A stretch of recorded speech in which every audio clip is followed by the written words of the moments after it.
Praise the Lord நாள் 82 தியான பகுதி உபாகமம் 11ஆம் அதிகாரம் மற்றும் 12ஆம் அதிகாரம். 11ஆம் அதிகாரத்தை வாசிப்போமானால், அதில் நீ உன் தேவனாகிய கர்த்தரிடத்தில் அன்பு கூர்ந்து அவருடைய பிரமாணங்களையும் அவருடைய கட்டளைகளையும் அவருடைய நியாயங்களையும் அவருடைய கற்பனைகளையும் எப்பொழுதும் கை கொள்வாயாக என்பதாக மோசே இஸ்ரவேல் ஜனங்களுக்கு சொல்லுகிறார். மேலும் மோசே இஸ்ரவேல் ஜனங்களை நோக்கி, அறியாமலும் காணாமலும் இருக்கிற உங்கள் பிள்ளைகளுடனே நான் பேசாமல் இது நீங்கள் அறிந்து கொள்ளுங்கள், கர்த்தர் செய்த மகத்துவமான செயல் கிரியைகளை எல்லாம் உங்கள் கண்கள் அல்லவோ கண்டது. அதாவது அறியாத பிள்ளைகளிடத்தில் பேசாமல் இன்று நீங்கள் அறிந்து கொள்ளுங்கள் என்பதாக சொல்லுகிறார். எவைகளை என்றால் உங்கள் கண்கள் கண்டவைகளை. தேவ பிள்ளைகளாகிய நாமும் கூட நம் கண்கள் கண்ட சில காரியத்தை நாம் தெளிவாய் அறிந்து கொள்ளுகிறவர்களாய் காணப்பட வேண்டும். எல்லாவற்றையும் பார்த்தோம் சென்றோம் என்று இராமல் நாம் பார்க்கிற காரியங்களை அறிந்து அதை தெளிவாய் புரிந்து அதை குறித்த உணர்வு உள்ளவர்களாக காணப்பட வேண்டும். அப்படி மோசே இதில் 5 காரியங்களை உணர்ந்து கொண்டுபடி சொல்லுகிறார். முதலாவதாக, உன் தேவனாகிய கர்த்தர் செய்த சிற்சையையும் அவருடைய மகத்துவத்தையும் அவருடைய பலத்த கையையும் அவருடைய ஓங்கிய புயத்தையும்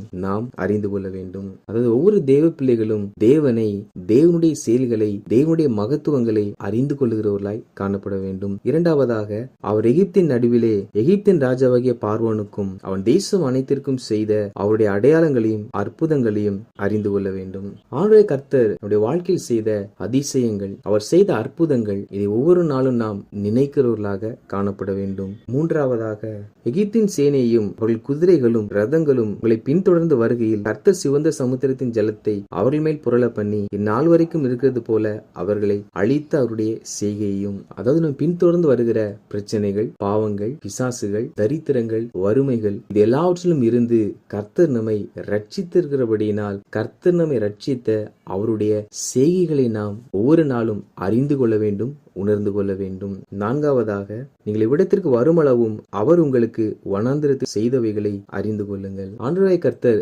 வனாந்திர பாதையில் நாம் செல்லும் பொழுதும் நம்மோடு கூட இருந்து ஒரு குறைவும் இல்லாமல் நம்மை வழி நடத்தினார். அந்த தேவனுடைய வழிநடத்தல்களை நாம் அறிந்து கொள்ள வேண்டும். ஐந்தாவதாக, பூமி தன் வாயை திறந்து எலியா பெண்ணும் ரூபன் குமாரனுடைய மக்களான தாத்தானையும் அபிராமையும் அவர்கள் குடும்பங்களையும் அவர்கள் கூடாரங்களையும் இஸ்ரவேல் எல்லாருக்குள்ளும் அவர்களுக்கு இருந்த அவருடைய சகல பொருட்களையும் விழுங்கும்படி செய்ததையும் அறிந்து கொள்ளுங்கள் என்பதாக சொல்லுகிறார். அதாவது நம்மை சூழ தேவனை அறியாத பல ஜனங்கள் இருக்கிறார்கள். அப்படி தேவனை அறியாதவர்கள் வாழ்க்கையில் நடைபெறுகிற ஒவ்வொரு கொடூரமான காரியங்களும், சாத்தானுடைய சிறையிருப்புகளும், அவள் படுகிற வேதனைகளையும் நாம் அறிந்து கொள்ள வேண்டும். காரணம் என்னவென்றால், ரட்சிக்கப்படாத அவர்கள் துன்பத்திலும் வருத்தத்திலும் நிம்மதி இல்லாமல் வாழ்ந்து கொண்டிருக்கிறார்கள். தேவனோ நமக்கு ரட்சிப்பை கொடுத்து நம்மை மகிழ செய்திருக்கிறார். எனவே நாம் பெற்றுக்கொண்ட ரட்சிப்பை குறித்து அறிந்து கொள்ளுகிறவர்களாக, உணர்ந்து கொள்ளுகிறவர்களாக காணப்பட வேண்டும். மேலும் மோசே இஸ்ரவேல் ஜனங்களை நோக்கி, நீ சுதந்திரிக்க போகிற தேசம் நீ விட்டு வந்த எகிப்து தேசத்தை போல் இராது. அங்கே நீ விதை விதைத்து கீரை தோட்டத்திற்கு நீர் பாய்ச்சுகிறது போல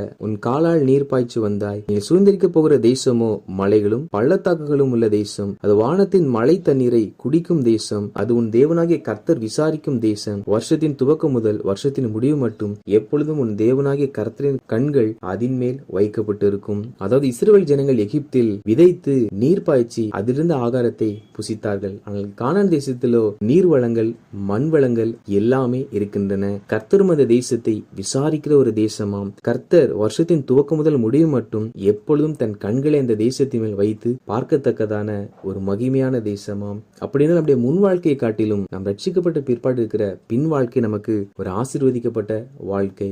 எனவே நாம் முன்னானவைகளை மறந்து ஒரு நாளும் பின்னானவைகளை நோக்கி பார்க்க கூடாது. மேலும் மோசே இதில், நீங்கள் உங்கள் தேவனாகிய கர்த்தரிடத்தில் உங்கள் முழு இருதயத்தோடும் உங்கள் முழு ஆத்மாவோடும் அன்பு கூர்ந்து அவரை சேவிக்கும்படி நான் இன்று உங்களுக்கு கற்பிக்கிற என் கற்பனைகளுக்கு கீழ்ப்படிந்தால் நீ உன் தானியத்தையும் உன் திராட்சை ரசத்தையும் உன் எண்ணெயும் சேர்க்கும்படி நான் ஏற்ற காலத்தில் உங்கள் தேசத்தில் முன்மாரியும் பின்மாரியும் பெய்ய பண்ணி மிருக ஜீவன்களுக்காக உன் வெளிகளிலே புல் முளைக்கும்படி செய்வேன், சாப்பிட்டு திருப்தி அடைவாய். அதாவது கர்த்தருடைய சத்தத்திற்கு செவி கொடுப்போம் என்றால் கர்த்தர் நம்முடைய கையின் பிரயாசங்களை ஆசீர்வதிப்பாராம். ஏற்ற காலத்தில் மழையை கட்டளையிடுவாராம். செய்கிறவை எல்லாவற்றையும் வாய்க்க செய்து நாம் திருப்தியாய் வாழும்படி செய்வாராம். இல்லாவிட்டால் கர்த்தருடைய கோபம் உன்மேல் மூண்டு மழை பெய்யாமல் போகவும் தேசம் தன் பலனை கொடாமல் இருக்கவும் வானத்தை அடைத்து போடுவார். கர்த்தர் உங்களுக்கு கொடுத்த நல்ல தேசத்திலிருந்து நீங்கள் சீக்கிரத்தில் அழிந்து போவீர்கள். கர்த்தருடைய வார்த்தைக்கு கீழ்ப்படியாமல் போகும் பொழுது குறைவும் பஞ்சங்களும் இழப்புகளும் நேரிடுமாம். அதை மோசே இதில் குறிப்பிட்டிருக்கிறார். மேலும் மோசே இஸ்ரவேல் ஜனங்களை நோக்கி, கர்த்தருடைய சத்தத்தில் நீங்கள் கீழ்ப்படிந்தால்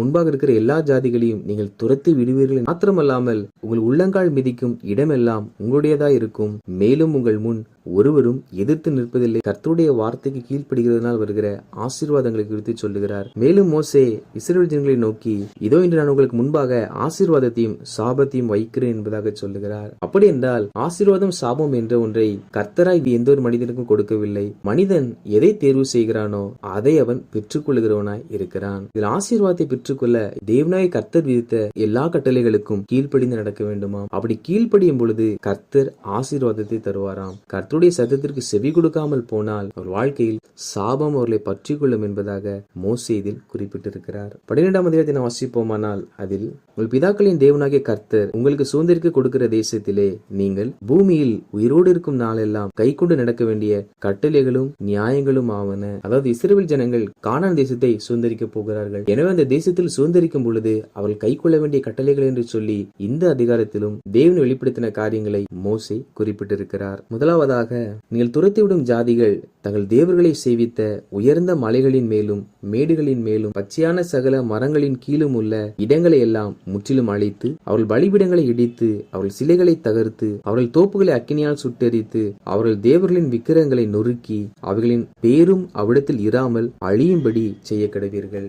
நம்முடைய வாழ்க்கையிலும் காணப்படுகிற எல்லா விக்கிரகங்களையும் நாம் அழிக்கிறவர்களாய் காணப்பட வேண்டும். எவைகள் விக்கிரகம் என்றால் தேவனாகிய கர்த்தருக்கு கொடுக்க வேண்டிய நேரத்தையும் எவைகள் அபகரித்துக் கொள்ளுகிறதோ அவைகள் எல்லாம் விக்கிரகமாய் இருக்கின்றன. இரண்டாவதாக, தேவனாகிய கர்த்தருக்கு நீங்கள் அப்படி செய்யாமல் தேவனாகிய கர்த்தர் தம்முடைய நாமம் விளங்கும்படி உங்கள் சகல கோத்திரங்களிலும் தெரிந்து கொள்ளும் ஸ்தானமாகிய அவருடைய வாசஸ்தலத்தை நாடி அங்கே போய் உங்கள் தேவனாகிய கர்த்தருடைய சந்நிதியிலே புசித்து நீங்கள் கையிட்டு செய்ததும் உங்கள் தேவனாகிய கர்த்தர் உங்களை ஆசீர்வதித்ததுமான யாவுக்காகவும் நீங்களும் உங்கள் குடும்பத்தாரும் சந்தோஷப்படுவீர்களாக. அதாவது தேவ பிள்ளைகளாகிய நாம் தேவன் நமக்கு கொடுத்த எல்லாவற்றிற்காகவும் சந்தோஷப்பட வேண்டுமாம். அது எங்கே என்றால் தேவன் தெரிந்து கொண்ட அந்த ஆலயத்தில். அப்படி என்றால் ஆலயத்துக்கு செல்லுகிற நாம் குடும்பமாய் சென்று மனமகிழ்ச்சியோடு கர்த்தரை ஆராதித்து வர வேண்டும். அப்படி தெய்வ சமூகத்தில் போகும் பொழுது நாம் மனமகிழ்ச்சியோடு ஆராதித்து மனமகிழ்ச்சியோடு கடந்து வர வேண்டும் என்று ஒரு கட்டளையாகவே நமக்கு எழுதி கொடுத்திருக்கிறார். மூன்றாவதாக, இங்கே இந்நாளில் நாம் அவனவன் தன் தன் பார்வைக்கு சரியானதை எல்லாம் செய்கிறது போல நீங்கள் செய்யாதிருப்பீர்களாக. தேவ பிள்ளைகளாகிய நாம் நம் மனம் போன போக்கில் நாம் வாழாமல் நமக்கு தோன்றுகிறபடி நம்முடைய ஆவி சொல்லுகிறபடி எல்லாம் நாம் கீழ்ப்படியாமல் கர்த்தருடைய வேதவசனம் என்ன சொல்லுகிறதோ அந்த பாதையில் நாம் செல்லுகிறவர்களாய் காணப்பட வேண்டும். நான்காவதாக, கண்ட இடமெல்லாம் நீ உன் சர்வாங்க தகன பலிகளை இடாதபடிக்கு எச்சரிக்கையா இரு என்பதாக சொல்லுகிறார். அதாவது நம்ம கொடுக்கிற காணிக்கை ஒவ்வொன்றும் கர்த்தருக்காக கர்த்தருடைய ஊழியங்களுக்காக பயன்படுகிறதாய் காணப்பட வேண்டும். அவைகள் தான் கர்த்தருக்கு நாம் கொடுக்கிற காணிக்கைகளாகும். கண்டிடத்தில் நாம் கொடுப்பது ஒரு நாளும் கர்த்தருடைய கரத்திற்கு போய் சேருகிறதாய் இராது. ஐந்தாவதாக, நீ உன் தேசத்தில் இருக்கும் நாளெல்லாம் லேவியனை கைவிடாதபடிக்கு எச்சரிக்கையாயிரு. அதே போல நாம் வாழ்கிற இந்த நாட்களில் நம்மை சூழ அநேக ஊழியக்காரர்கள் இருக்கிறார்கள். அதில் வறுமையில் வாடுகிற ஊழியக்காரர்களுக்கு கர்த்தருடைய ஜனங்களாகிய நாம் கொடுத்து தாங்குகிறவர்களாய் காணப்பட வேண்டும்.